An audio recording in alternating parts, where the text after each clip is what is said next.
In the crushing darkness of the Norwegian Sea, the water does not just freeze, it breathes. Imagine you are standing on the deck of a longship in the year 1250. The air is so cold it tastes like copper in your throat, and the only sound is the rhythmic, agonizing groan of frozen timber against the swell. The mist is a thick, wet shroud that smells of brine and old, rotting kelp. Suddenly the surface tension of the ocean snaps. There is no splash, only a slow, rhythmic rise of a landmass that shouldn't exist.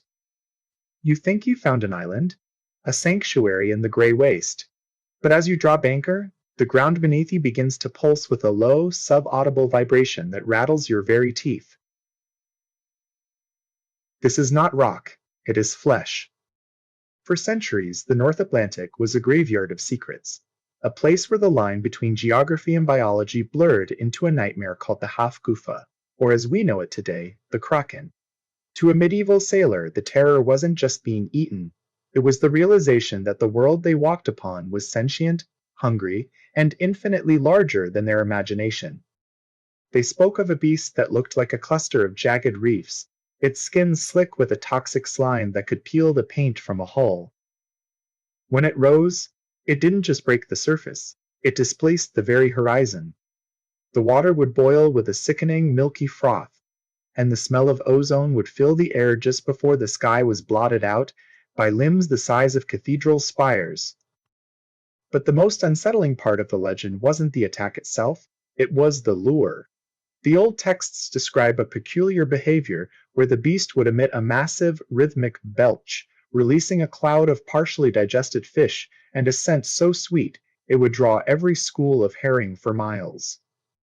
The sailors would follow the fish, thinking they had found a literal gold mine of food, only to realize too late that they were drifting into the open maw of a living abyss.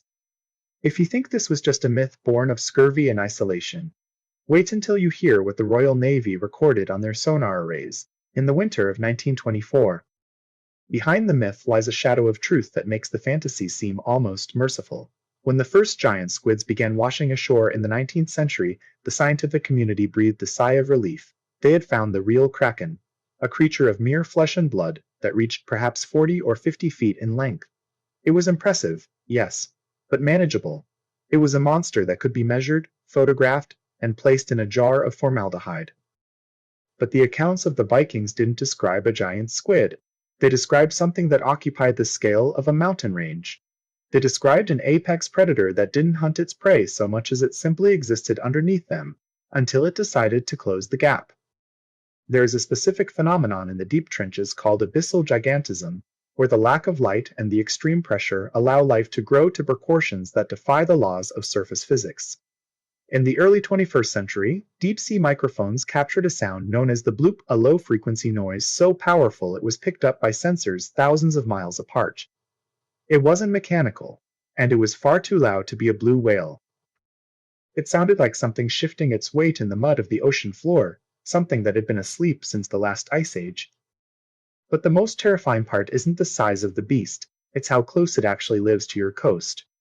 We have mapped the surface of Mars and the Moon with pinpoint accuracy, yet 80% of our own oceans remain a total impenetrable void. We are effectively living on a thin crust of dry land surrounded by a liquid darkness we do not control. The ancient mariners weren't exaggerating the Kraken's size, they were simply the only ones who had seen it and survived long enough to speak.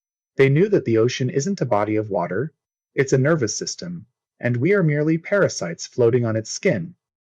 In the year 2026, as our climate shifts and the deep currents begin to warm, the creatures of the abyss are starting to move. They are rising from the trenches because the world they knew for a million years is changing, and they are hungry. When the water turns unnaturally still on your next coastal crossing, and the smell of old copper and rotting kelp fills your nostrils, do not look for land.